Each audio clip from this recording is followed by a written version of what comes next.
Assalamualaikum warahmatullahi wabarakatuh. Bismillah walhamdulillah. Allahumma salli wa sallim ala Sayyidina Muhammad ibn Abdillah wa ala alihi wa sahbihi wa man walah, amma ba'du. Pemirsa menjaga hati yang dimuliakan Allah Subhanahu wa taala. Alhamdulillah kita bersyukur kehadiran Allah Subhanahu wa taala. Dan tidak lupa kita perbanyak pula salawat kepada Nabi Muhammad SAW. Mudah-mudahan saya beserta seluruh pemirsa sekalian senantiasa dijaga dan dilindungi oleh Allah Subhanahu wa taala. Begitu juga dengan seluruh keluarga kita insya Allah. Pemirsa menjaga hati yang dimuliakan Allah dan yang selalu saya hormati. Pada kesempatan kali ini kita akan membahas suatu pembahasan yang sebenarnya cukup penting karena langsung menyentuh kehidupan real di dalam masyarakat muslim kita. Khususnya pada hari ini dan pada zaman sekarang. Yaitu kita akan membahas terkait 3 prinsip yang sejak dulu ditekankan oleh para ulama ketika kita berbeda pendapat dalam urusan agama. Perbedaan pendapat itu, pemirsa sekalian, adalah sebuah keniscayaan. Dalam syariat ini, atau dalam ajaran Islam ini, ada ajaran yang sifatnya usul. Usul itu maknanya pokok, mendasar. Dan ada yang disebut dengan furu'. Furu' itu maknanya cabang. Untuk urusan yang usul atau yang pokok, umat Islam itu memang nggak boleh beda. Urusan-urusan pokok ini, kenapa nggak boleh beda?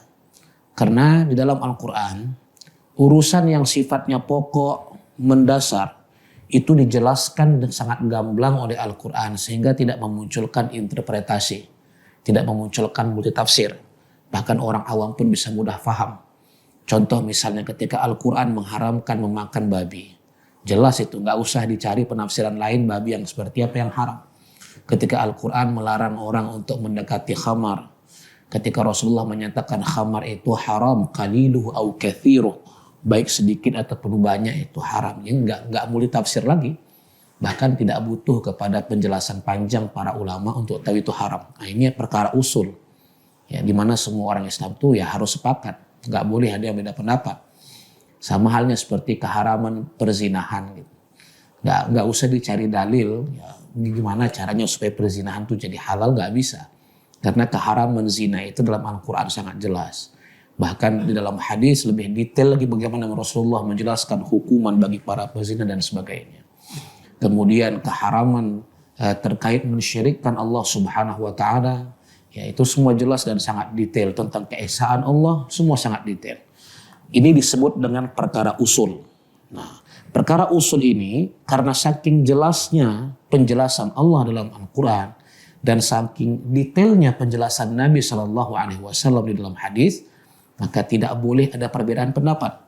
Sehingga kalau ada orang yang punya pendapat yang menyalahi pendapat yang mainstream, yang itu dipegang oleh kaum muslimin sejak masa dulu sampai sekarang, maka orang yang berbeda pendapat itu telah melanggar ijma, melanggar kesepakatan umat, dan dia keluar dari pemahaman yang benar. Nah, artinya pendapatnya menyimpang lah. Tetapi jangan kita lupa, di dalam syariat ini ada juga hal yang disebut dengan al-umur al-furu'iyah, perkara furu', perkara cabang. Perkara cabang ini pada dasarnya adalah syariat yang sifatnya tidak detail dijelaskan oleh Allah Subhanahu wa taala. Dan tidak detailnya itu sebenarnya merupakan rahmat. Kenapa? Karena agar umat itu mudah mengamalkan. Sehingga bisa jadi karena syariat itu tidak detail dijelaskan oleh Allah Subhanahu wa taala sebagaimana detailnya urusan usul, bisa jadi akhirnya membuka ruang penafsiran. Ketika terbuka ruang penafsiran, maka sangat niscaya sekali, sangat mungkin sekali antara satu ulama dengan ulama yang lain berbeda pendapat terhadap detail dari persoalan itu. Contoh paling mudah itu begini. Di dalam Al-Quran, Allah Subhanahu wa taala menyatakan bahwa salah satu rukun wudhu yang mesti dibasuh pada saat seseorang melaksanakan ibadah wudhu adalah membasuh tangan. Atau membasuh tangan atau mengalirkan tangan menggunakan air dari jari dari batas jari tangan sampai ke siku. Cuman Al-Quran tidak menjelaskan secara detail mana yang duluan, dari depan ke siku atau dari siku dulu sampai ke depan. Dan Al-Quran juga tidak menjelaskan secara detail apakah bagian dalam kuku merupakan bagian daripada tangan atau tidak termasuk bagian daripada tangan. Begitu juga ketika Al-Quran menyuruh kita menyapu kepala ketika berwudu. Apakah yang dimaksud menyapu kepala itu seluruh kepala atau sebagian saja sudah cukup atau bahkan sehelai saja sudah cukup. Sehingga tidak detailnya syariat menjelaskan ini sangat memungkinkan terjadi perbedaan pendapat. Antara usul dengan furu' ini ada perbedaan paling mendasar ketika orang punya perbedaan pendapat. Bagaimana perbedaannya? Apa efek dari perbedaan pendapat dalam hal usul dan furu'? Insya Allah akan kita bahas pada segmen akan datang.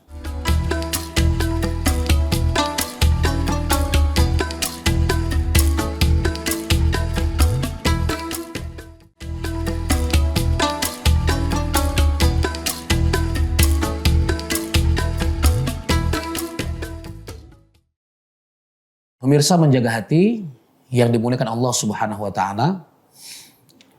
Sebelum kita membahas bahwa usul dan furu', ketika terjadi orang berbeda pendapat dalam memahami usul dan furu' tersebut, ternyata efeknya ada perbedaan.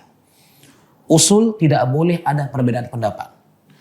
Apabila seseorang punya perbedaan pendapat dari pendapat yang dipegang oleh mainstream kaum muslimin, maka orang yang berbeda tersebut menyimpang dan keluar dari faham ahli sunnah wal jamaah, faham yang benar yang diwarisi dari pemahaman Nabi SAW dan para sahabat.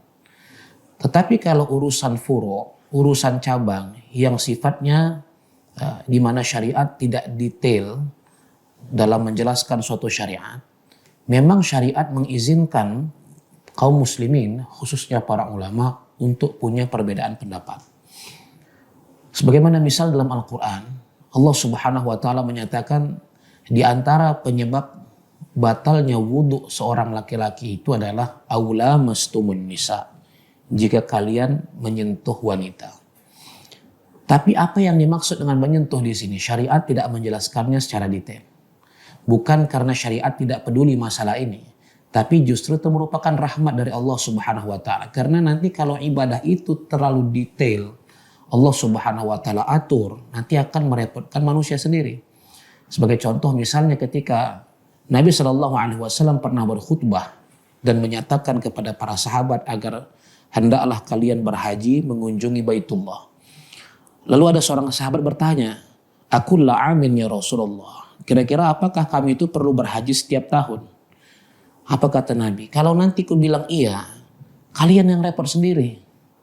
Jadi kalau sudah ku sampaikan sesuatu, amalkan sajalah semampu kalian. Jadi jangan sampai terlalu detail sehingga menyebabkan kalian itu nanti ribut sendiri. Nah, jadi hadirin sekalian, maka ketika Allah mengatakan di antara sebab pembatal wudhu bagi seorang pria adalah apabila menyentuh wanita. Dan menyentuh yang seperti apa yang menyebabkan batal wudhu Allah tidak jelaskan secara detail. Akhirnya Imam Syafi'i punya pendapat asalkan menyentuh lawan jenis yang tidak mahram batal wudhunya. Imam Malik berpendapat bahwa sentuhan yang dimaksud apabila mengandung rasa nafsu atau syahwat dalam diri baru batal wudhunya. Semata-mata menyentuh tidak batal. Bahkan Imam Hanafi mengatakan bahwa yang dimaksud dengan menyentuh tersebut adalah majas atau kiasan dari hubungan suami istri. Jadi hadirin sekalian yang dimuliakan Allah Subhanahu wa taala. Setelah kita tahu bahwa dalam syariat ini ada yang disebut dengan furu' atau perkara yang sifatnya cabang di mana memang umat Islam itu boleh berbeda pendapat. Sikap pertama kita harus bersyukur bahwa dengan adanya perbedaan pendapat dari para ulama sebenarnya itu memudahkan kita. Karena kita jadi punya alternatif dan pilihan. Karena memang tugas kita sebagai orang awam itu bukan berijtihad menggali hukum. Tugas kita itu cuma satu, sebagaimana firman Allah dalam surah An-Nahl bagi kita orang awam, fas'alu ahla dzikri in kuntum la ta'lamun. Bertanyalah kamu kepada para ulama apabila kamu tak paham suatu persoalan. Jadi tugas kita tuh cuma tanya kepada para ilmuwan. Ya, kalau sakit datang ke dokter. Kita nggak perlu cari di internet gimana sih cara mengobati penyakit saya, nggak perlu. Ada ahlinya. Mau buat rumah yang cantik, ada arsitek. Tanya kepada pakarnya. nggak paham urusan agama, ada ustadz, ada ulama. Jadi tugas kita orang awam tinggal bertanya kepada para ulama. Jadi bukan menggali hukum. Namun konsekuensi kedua, selain kita bersyukur, kita harus berlapang dada jika memang di tengah-tengah kita banyak orang atau ada orang yang mungkin punya pandangan keagamaan atau pilihan pandangan yang tidak sama dengan pilihan kita. Ya contoh lumrah kalau misalnya di masjid, ada orang kalau takbir tangannya itu tepat di telinga. Ada yang takbirnya itu di dada saja. Ada yang tangannya begini, ada yang tangannya begini. Ketika tahiyat ada yang jarinya lurus, ada yang jarinya nanti bergerak-gerak. Nah, dan ini lumrah. Ketika sholat subuh ada orang yang kunut subuh. Sebagian kaum muslimin tidak kunut subuh. Nah, jadi ketika perbedaan pendapat itu ada dan niscaya, maka sikap kedua yang harus kita miliki adalah berlapang dada. Jadi yang pertama tadi prinsipnya adalah kita mesti bersyukur. Ketika terjadi perbedaan pendapat di kalangan para ulama, di tengah-tengah kaum muslimin, kita bersyukur karena kita punya alternatif. Bayangkan kalau orang umroh, dia bermazhab Syafi'i. Di mana mazhab Syafi'i itu pendapat ataupun qaul mu'tamad, pendapat resminya adalah sekedar menyentuh perempuan saja batal wudhu. Bayangkan ketika dia tawaf, yang jaraknya juga sangat jauh, yang sangat susah bagi seorang pria menghindari sentuhan dengan lawan jenis. Karena itu kan semua nyampur tuh ketika tawaf tersebut.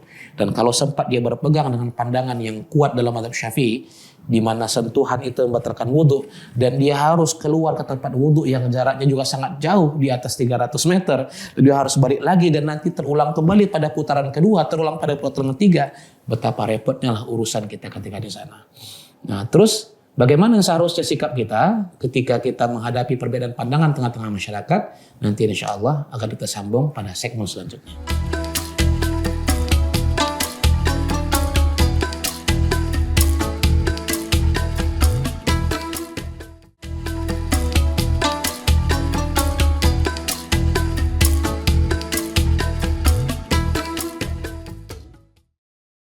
Pemirsa menjaga hati yang saya muliakan dan dimuliakan Allah Subhanahu wa taala.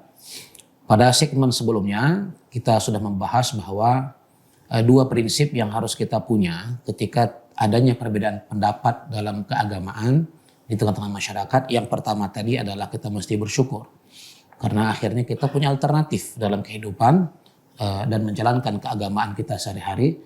Yang kedua, kita mesti berlapang dada karena memang nyatanya kan kita temukan kaum muslimin, tetangga kita, sahabat kita, teman kerja kita yang mungkin punya pandangan atau pilihan mazhab yang berbeda dengan yang kita pilih.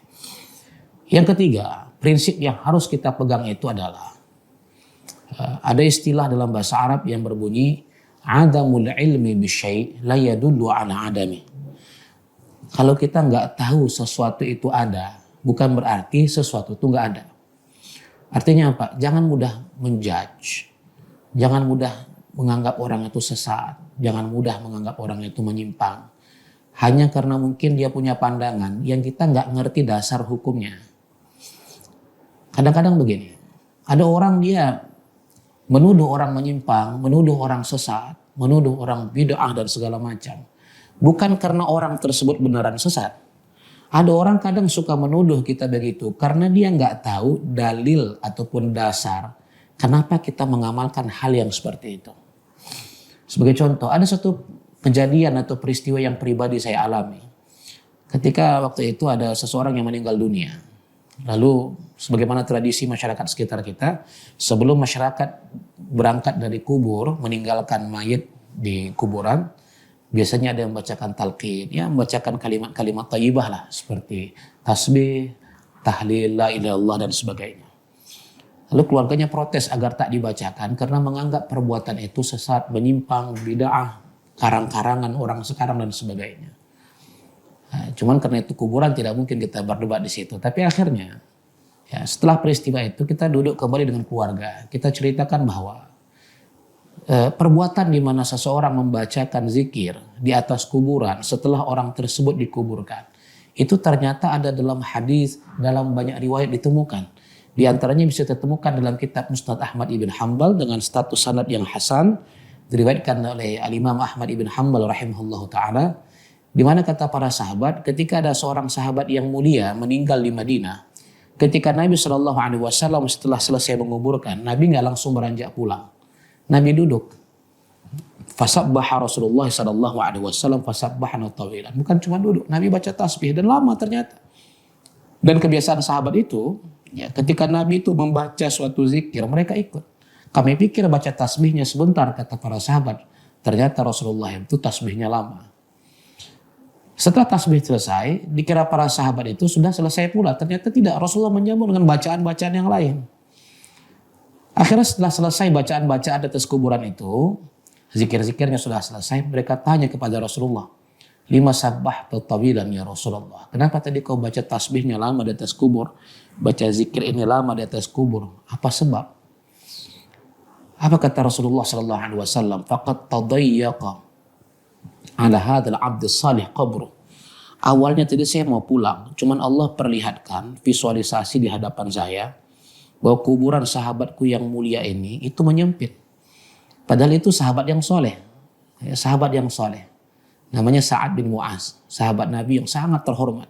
Dan Nabi sangat sayang pada dia. Dia lihat sendiri orang soleh ini kuburnya menyempit. Dan tentu Nabi nggak tega, ini sahabat yang mulia. Sehingga Nabi membacakan zikir di atas kuburnya. Hatta farrajallahu anhu. Sampailah kubur itu menjadi luas kembali. Nah, jadi jamaah sekalian, sehingga para ulama menyatakan membacakan zikir di atas kuburan itu hal yang sudah dikerjakan Nabi Shallallahu Alaihi Wasallam. Nah, artinya ada orang dia menganggap ini bid'ah, sesat, menyimpang, nggak pernah dikerjakan Nabi. Bukan karena perbuatannya menyimpang, hanya karena dia nggak tahu ini ada dalam hadis Nabi Shallallahu Alaihi Wasallam. Sehingga prinsip ketiga yang mesti kita pegang adalah tidak ada manusia yang tahu segalanya. Jadi ketika kita mendapatkan sesuatu, orang kok beda ya. Yang harus kita lakukan bukanlah menjudge bahwa orang itu menyimpang, keluar daripada paham Islam yang benar. Tapi yang harus kita lakukan terlebih dahulu adalah ini apa dasar orang tersebut mengerjakan hal tersebut. Jangan-jangan bukan dia yang salah, tapi saya yang nggak tahu. Sehingga tiga prinsip ini jamaah sekalian, para pemirsa menjaga hati yang dimuliakan Allah, andai kita pegang, insya Allah umat ini apapun mazhab fikihnya, apapun amalannya di tengah-tengah masyarakat, sekalipun mungkin kalau kita sholat berjamaah yang di sebelah kanan saya beda mungkin tekniknya, yang sebelah kiri ada perbedaan sedikit dengan saya, menjadi hal yang jadi indah, bukan jadi malah sesuatu yang menyulut perpecahan di tengah-tengah kaum muslimin. Jadi jadikanlah perbedaan pendapat itu rahmat, membawa kebaikan yang besar untuk umat. Jangan jadikan perbedaan pendapat sebagai sumber daripada perpecahan dan tidak bersatunya kaum muslimin. Karena sesungguhnya PR umat itu banyak. Kita punya PR dalam bidang ekonomi, kita punya PR dalam bidang kemiskinan, kita punya PR yang sangat berat dalam soal pendidikan, penegakan hukum, politik dan sebagainya. Jadi jangan sampai urusan yang sebenarnya bisa mudah, akhirnya menjadi susah dan menyebabkan PR-PR umat yang lain itu nggak selesai hanya karena urusan perbedaan pendapat di internal kaum muslimin. Mudah-mudahan saya dan seluruh pemirsa menjaga hati sekalian senantiasa dijaga dan dilindungi oleh Allah Subhanahu wa taala. Assalamualaikum warahmatullahi wabarakatuh.